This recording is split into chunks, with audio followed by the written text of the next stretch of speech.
Al-Imam Syafi'i alaihi ridwanullah, seorang ulama terkenal yang pengikutnya ini menjadi mayoritas umat Islam di Indonesia, madhab Syafi'i. Beliau itu kalau sudah masuk ke bulan Ramadan, saking fokusnya sama Al-Quran, hatam Al-Quran siang hari 1 kali, malam hari 1 kali. Bukan baca 1 kali ya, hatam awal sampai akhir. Siang hari hatam 1 kali, malam hari hatam 1 kali. Saking eratnya hubungan beliau dengan Al-Quran di bulan Ramadan.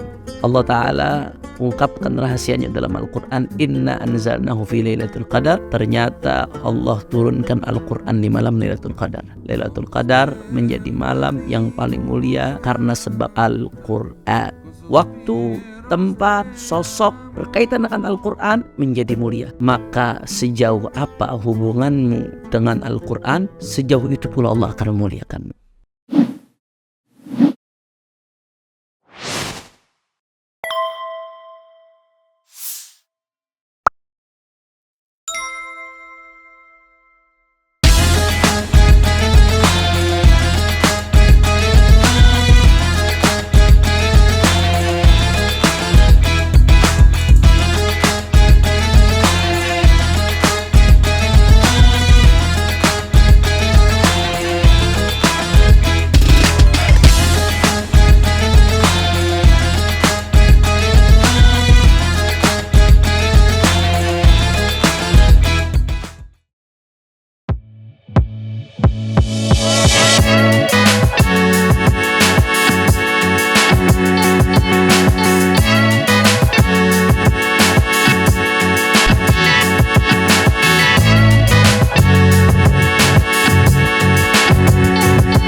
Assalamualaikum warahmatullahi wabarakatuh.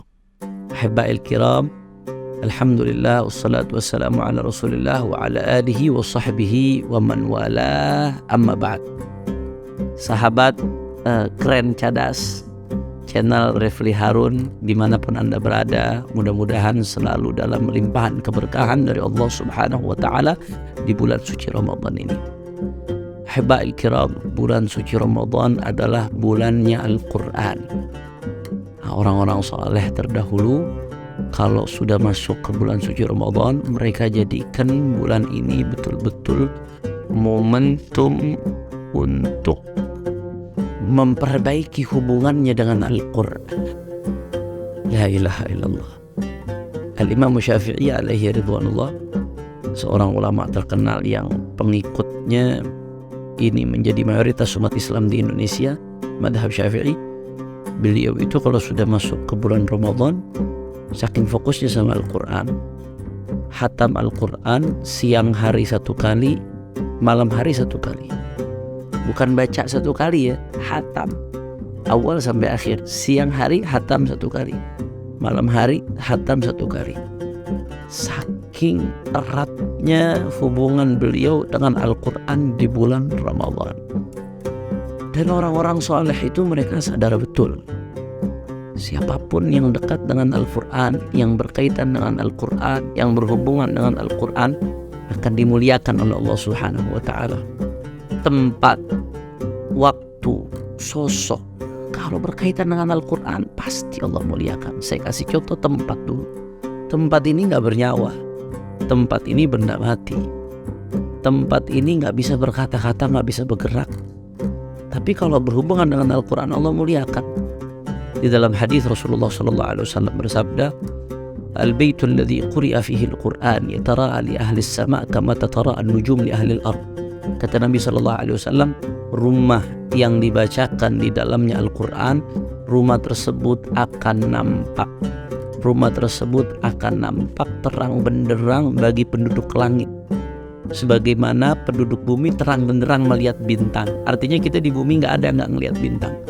Begitu pula penduduk langit, mereka semua melihat terus menyorot rumah yang di dalamnya dibacakan Al-Quran. Walaupun rumahnya gubuk, walaupun rumahnya sederhana, walaupun rumahnya ngontrak, walaupun rumahnya masih kredit, walaupun rumahnya reot sudah mau rubuh, tapi kalau selalu dilantunkan Al-Quran di dalamnya, rumah itu menjadi mulia, bercahaya. Tapi sebaliknya rumah yang megah sekalipun, mewah sekalipun, kalau jauh dari Al-Quran, rumahnya akan gelap ya ikhwan, menjadi sarangnya jin dan syaitan. Na'udzubillah min dzalik, na'udzubillah min dzalik.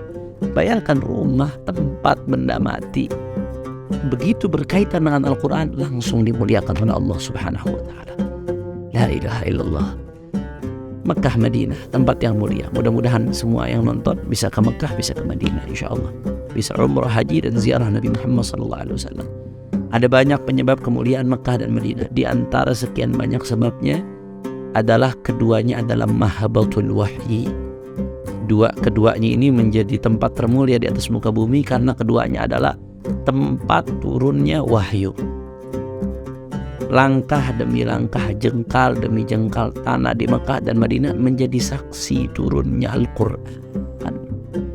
Karena mayoritas ayat-ayat Al-Quran baik yang Madaniyah atau Makkiyah. Makkiyah ini yang turun sebelum hijrah, Madaniyah yang turun setelah hijrah. Mayoritas turun di Mekah atau di Madinah. Mekah dan Madinah berkaitan dengan Al-Quran, menjadi tempat turunnya Al-Quran, dimuliakan oleh Allah Subhanahu wa ta'ala. Ini tempat. Kemudian waktu lebih dahsyat lagi. Waktu ini nggak terlihat, tidak kasat mata. Waktu tidak terlihat, tidak kasat mata, walaupun kita berada dalam ruang waktu, tapi nggak terlihat, nggak kasat mata. Tapi begitu berhubungan dengan Al-Quran, Allah muliakan. Kita sekarang di bulan Ramadan, kita semua sama-sama tahu Ramadan bulan yang paling mulia. Apa rahasianya Ramadan kok bisa jadi bulan paling mulia? Allah buka rahasianya dalam Al-Quran. Syahrul Ramadan alladzi unzila fihi Al-Quran. Bulan Ramadan yang Allah turunkan Al-Quran di dalamnya. Al-Quran Allah turunkan di bulan Ramadan sehingga Ramadan menjadi bulan paling mulia berkat Al-Quran. Bahkan malam yang paling mulia, malam Lailatul Qadar. Mudah-mudahan saya, Anda dan keluarga yang orang-orang kita cintai semuanya mendapatkan Lailatul Qadar tahun ini insyaallah. Lailatul Qadar menjadi malam yang paling mulia, lebih mulia dari 1000 bulan. Allah Ta'ala ungkapkan rahasianya dalam Al-Quran. Inna anzalnahu fi Lailatul Qadar. Ternyata Allah turunkan Al-Quran di malam Lailatul Qadar. Lailatul Qadar menjadi malam yang paling mulia karena sebab Al-Quran. Waktu menjadi mulia berkaitan dengan Al-Quran. Begitu pula sosok. Siapa sosok yang paling mulia? Kata Nabi SAW dalam hadis, khairukum man ta'allama al-Quran wa 'allama. Sebaik-baiknya kalian yang belajar Al-Quran dan mengajarkan Al-Quran. Menjadi orang yang paling mulia. Walaupun dipandang sebelah mata, apa artinya pandangan manusia yang gak bisa memberikan manfaat dan mudarat kepada kita. Tapi Rasulullah yang memberikan syahadah, kesaksian, kamu yang belajar Al-Quran dan mengajarkan Al-Quran adalah manusia terbaik, kata Rasulullah SAW. Berkata apa? Al-Quran. Malaikat Jibril, malaikat yang paling mulia alaihissalam, tugasnya apa? Menurunkan wahyu. Malaikat Jibril menjadi malaikat mulia, tugasnya berkaitan dengan Al-Quran. Bahkan Rasulullah SAW, Nabi Rasul yang paling mulia, beliau mendapatkan wahyu yang paling mulia yaitu Al-Quran. Wahyu yang paling mulia Al-Quran Allah peruntukkan untuk Rasul yang paling mulia. La ilaha illallah, la ilaha illallah. Ahiba'il kiram, segala yang berkaitan dengan Al-Quran menjadi mulia. Waktu, tempat, sosok berkaitan dengan Al-Quran menjadi mulia. Maka sejauh apa hubunganmu dengan Al-Quran, sejauh itu pula Allah akan memuliakanmu. Maka bulan ini bulan Ramadan, Syahrul Quran. Di bulan ini bulan Ramadan, bulannya Al-Quran. Nggak ada kata nggak bisa untuk Al-Quran di bulan Ramadan. Yang mungkin sebelum Ramadan Al-Quran yang nggak pernah dibuka, yuk kesempatan yuk di Ramadan ini yuk bisa hatam Al-Quran. Walaupun hanya 1 kali hatam, 1 juz itu enteng kalau dijalankan kok setiap hari, insya Allah. Kalau dibiasakan enteng. Yang nggak terbiasa mungkin awalnya berat, tapi setelah itu menjadi enteng.